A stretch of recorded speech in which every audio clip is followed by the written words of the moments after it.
Benjamin Carter had everything handed to him: money, luxury, and a name that carried weight in the tech industry. As the only son of William Carter, the CEO of Carter Innovations, Benjamin's life revolved around fast cars, glamorous parties, and zero responsibility. But that all changed the day William decided he'd had enough. "You're wasting your life," William had said, his voice cold and firm. Benjamin, still nursing a hangover from the night before, had rolled his eyes, expecting another lecture. But what came next left him stunned. William had made arrangements, an arranged marriage, to a woman Benjamin had never met. Her name was Elsa Reed, a beekeeper from a rural town far removed from the glitz of city life. "You're going to marry her," William declared, "and you're going to live on her farm until you learn the value of hard work and responsibility. If you refuse, you're on your own. No money, no support." Benjamin couldn't believe it. Marry a stranger? Live on a farm? It sounded like some twisted joke. But as he stared into his father's unwavering gaze, he realized this was no bluff. His life was about to change in ways he never imagined. The train pulled into the small-town station with a screech, jolting Benjamin Carter out of his thoughts. As he stepped off, he was greeted by the faint hum of cicadas, the distant sound of a tractor, and a gust of fresh country air that felt completely alien to him. This was a world away from the glass towers and bustling streets of his old life. The ride to Elsa Reed's farm was a bumpy journey down dirt roads lined with wildflowers and weathered fences. Benjamin stared out the window, his designer shoes tapping nervously against the truck's floor. He wasn't sure what he expected, but the sight of the farm was underwhelming.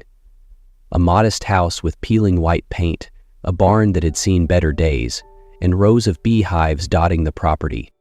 Elsa greeted him on the front porch, her arms crossed over a plain flannel shirt. Her jeans were faded, and her boots were caked in mud, but her posture exuded quiet strength. "Benjamin Carter, I presume?" she said, her voice calm but tinged with skepticism. Benjamin forced a smile, trying to hide his discomfort. "Yeah, that's me," he muttered, dropping his suitcase. "I didn't ask for this," Elsa said bluntly, her hazel eyes steady. "But if we're stuck in this situation, you'll need to pull your weight." Benjamin raised an eyebrow, his pride prickling. "I don't even know the first thing about farming, let alone bees." "Then you'd better start learning," Elsa replied sharply, turning back toward the house. As Benjamin followed her inside, it hit him. He didn't belong here. And yet, there was no escape. Not yet. The first morning on the farm came far too early for Benjamin. He was jolted awake by the shrill crowing of a rooster, a sound he was convinced was designed to torment him. He rolled over in the small, creaky bed, groaning as sunlight poured through the thin curtains. "Get up!" Elsa's voice rang out from the hallway, brisk and unforgiving. "We've got work to do." Dragging himself out of bed, Benjamin threw on the only clothes he had brought, a pair of jeans and a button-up shirt that looked painfully out of place in this environment. When he stepped outside, Elsa was already busy near the beehives, her sleeves rolled up as she worked with practiced ease. "Grab the smoker," she instructed without looking up, pointing toward a metal device on the table. Benjamin stared at the contraption, clueless. "The what?" Elsa sighed, walking over to demonstrate.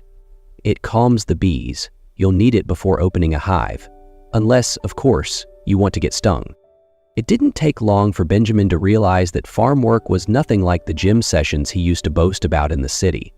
Cleaning out hives, extracting honey, and maintaining the beekeeping equipment was messy, exhausting, and relentless. By midday, his shirt was drenched in sweat, and his arms were covered in faint red welts from minor bee stings. "This is insane," he muttered under his breath as he hauled a bucket of honeycomb into the barn. Elsa appeared behind him, her expression unreadable. "This is just a normal day," she said plainly. "You're not going to survive here if you keep whining." Benjamin bristled but said nothing. He hated how out of place he felt, how every task reminded him that he didn't belong. And yet, as the days dragged on, he began to notice things. The rhythmic hum of the bees, the earthy scent of the fields, the way Elsa moved with calm determination. It all began to chip away at his resentment. But the work was grueling. Every muscle in his body ached at the end of the day. Blisters formed on his hands, and his patience wore thin. Still, there was something oddly grounding about the routine, something that kept him coming back.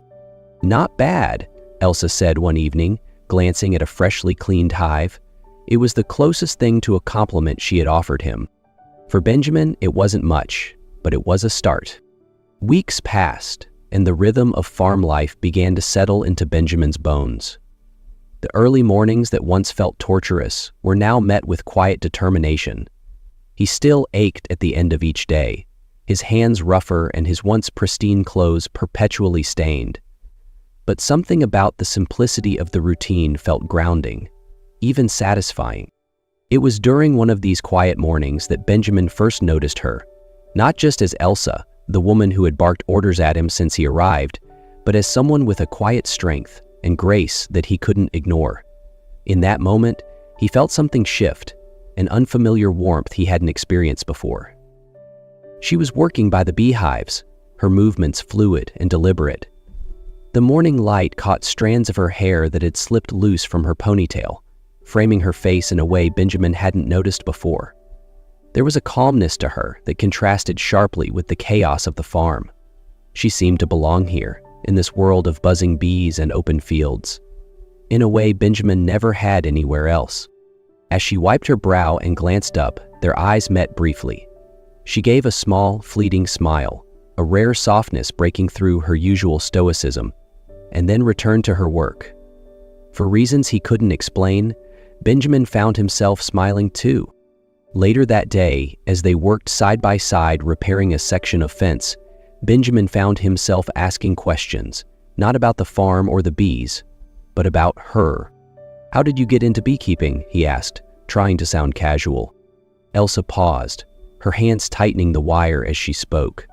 "My dad started it. He believed in taking care of the land, keeping it alive for the next generation. When he passed, I couldn't let it go. This farm, it's all I have left of him." Her voice was steady, but Benjamin caught the flicker of emotion beneath it. He wanted to say something comforting, but words failed him. Instead, he simply nodded, his respect for her deepening. As the days turned into evenings, Benjamin began to look forward to their quiet moments together. Whether it was sharing a meal on the porch or working in companionable silence, he felt a connection forming, something unspoken but undeniable. One night, as they watched the sun set over the fields, Benjamin finally broke the silence. "You're amazing, you know that?" he said softly. Elsa glanced at him, her eyes searching his face. "You're not too bad yourself, city boy." For the first time since arriving on the farm, Benjamin realized he wasn't just adapting to the work or the routine. He was starting to care, and it scared him, but it also felt more real than anything he'd known before. The storm came without warning.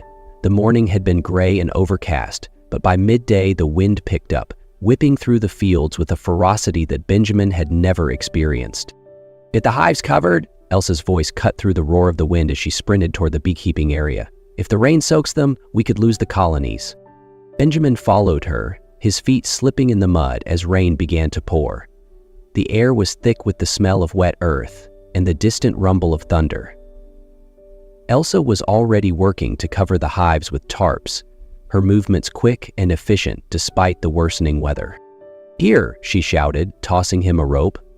"Secure that side before the wind tears it off." Benjamin grabbed the rope, his hands trembling as he fought against the howling wind. The tarp flapped wildly, threatening to break free, but he held on, tying it down with a determination he didn't know he had. The storm intensified, sending sheets of rain cascading over them. Once the hives were secure, Elsa motioned toward the barn. "We need to check on the animals." By the time they reached the barn, the animals were restless, their nervous movements a clear sign they sensed the storm's fury. Together, Benjamin and Elsa worked to calm them, securing the barn doors against the pounding wind and checking that everything inside was stable. As they finished, Benjamin leaned against the barn wall, rainwater dripping from his hair and clothes. His chest heaved as he caught his breath. "Is it always like this?" he asked, half joking. Elsa gave a small nod, her face streaked with rain and mud. "It's not glamorous, but it's real. You either adapt or you fail." For the first time, Benjamin saw something in her eyes, a fire, a resilience he couldn't help but admire. She wasn't just strong, she was relentless. They stood there for a moment, the storm raging outside but a quiet understanding forming between them. In that chaos, Benjamin realized this wasn't just about survival. It was about trust, about building something together that neither could have done alone. "Let's get inside," Elsa said, her voice softer now, almost gentle. "We've done all we can." Back in the farmhouse, Benjamin sat by the fire, the warmth slowly thawing his chilled body. Elsa handed him a cup of tea, her expression unreadable but not unfriendly. "Thanks," he muttered, surprising himself with how much he meant it. Elsa gave a faint smile. "You didn't do too bad out there, city boy." For the first time since his arrival, Benjamin felt like he might actually belong, even if just a little. That night, the storm's aftermath lingered in Benjamin's mind. As he stared at the fire crackling in the hearth, he couldn't help but feel a strange sense of accomplishment. But the calm didn't last. The next morning, William arrived, bringing with him a truth that threatened to undo everything Benjamin had begun to build. Benjamin was in the barn, stacking bales of hay, when he saw a sleek black car pull up to the farmhouse. It stood out against the rustic surroundings like a sore thumb, its polished surface glinting in the sun. Benjamin's chest tightened as he recognized the man stepping out. William Carter. Elsa emerged from the house, wiping her hands on a rag, her expression cautious but composed. Benjamin joined her on the porch just as William approached. "Benjamin," William said curtly, his gaze sweeping over his son's sunburnt face and calloused hands. "I didn't expect you to look so integrated." "What are you doing here, Dad?" Benjamin asked, his tone wary. William's smile was cold, calculated. "I came to see how my little experiment was going, but I also thought it was time you knew the full story." Benjamin's stomach sank. He glanced at Elsa, who suddenly looked tense. "What are you talking about?" William crossed his arms, his gaze flicking to Elsa. "This arrangement wasn't entirely my idea. Elsa came to me first. She proposed the marriage. The farm was failing, and she needed the money to keep it running." The words hit Benjamin like a punch to the gut. He turned to Elsa, his eyes wide with disbelief. "Is that true?" Elsa's face paled, but she didn't look away. "Yes," she said quietly, her voice tinged with regret. "I went to your father because I had no other choice. I tried everything, loans, selling what I could, but nothing worked. The farm is more than land to me, Benjamin. It's my family's legacy. I couldn't bear to lose it. I didn't expect him to involve you like this." Benjamin felt a wave of anger and betrayal rise in his chest. "So, this was all just a deal? A way to save the farm?" Elsa stepped closer, her voice steady despite the emotion in her eyes. "It started that way, yes, but it wasn't about using you, Benjamin. I didn't know how else to keep this place alive. It's my home. It's all I have." William's smug expression only fueled Benjamin's frustration.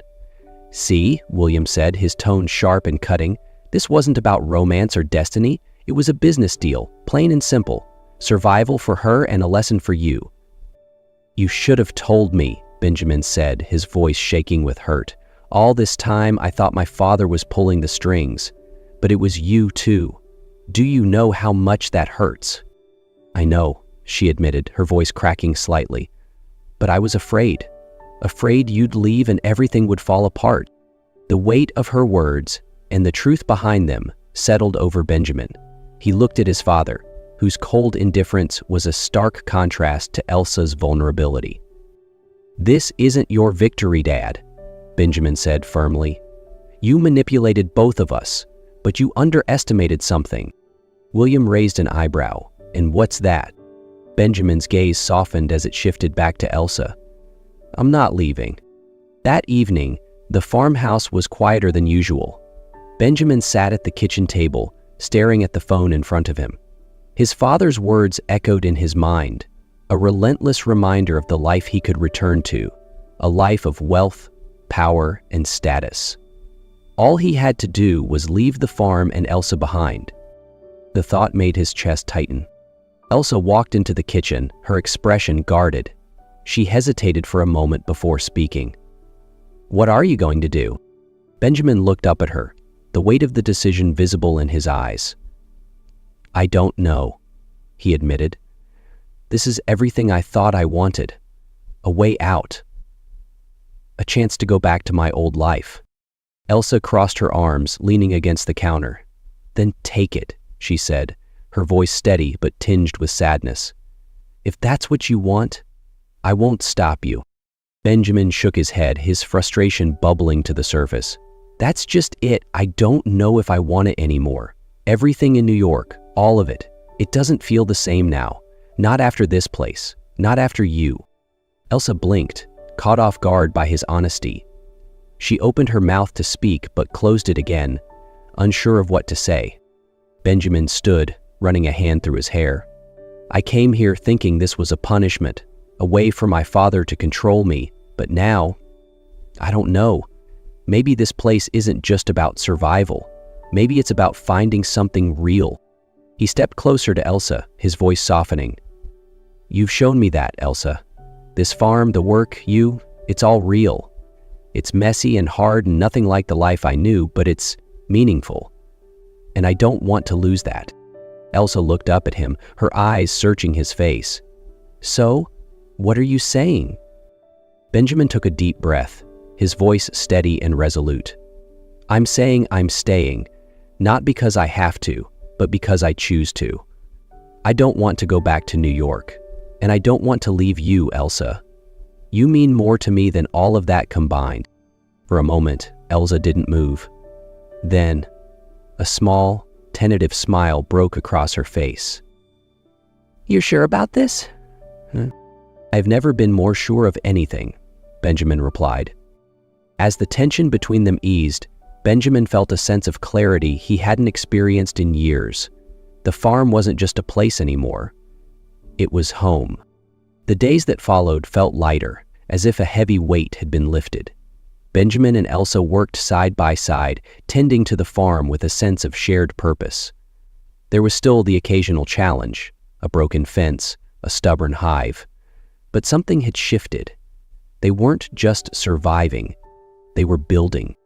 One evening, as the sun dipped low on the horizon, casting the fields in hues of gold and orange, Benjamin and Elsa sat together on the porch.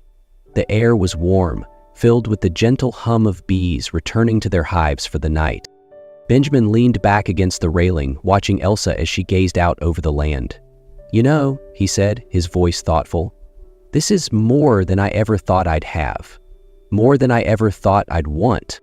Elsa turned to him, her lips curving into a rare, genuine smile.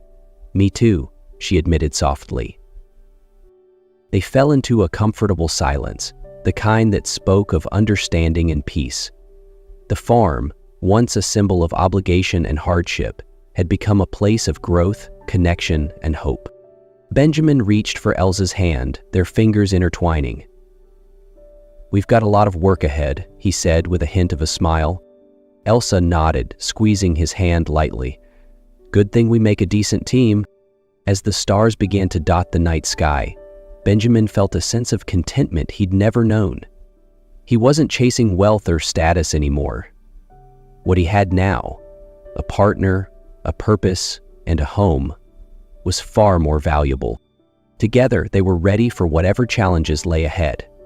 As the stars lit up the vast country sky above them, Benjamin knew with an unshakable certainty that he was exactly where he was meant to be.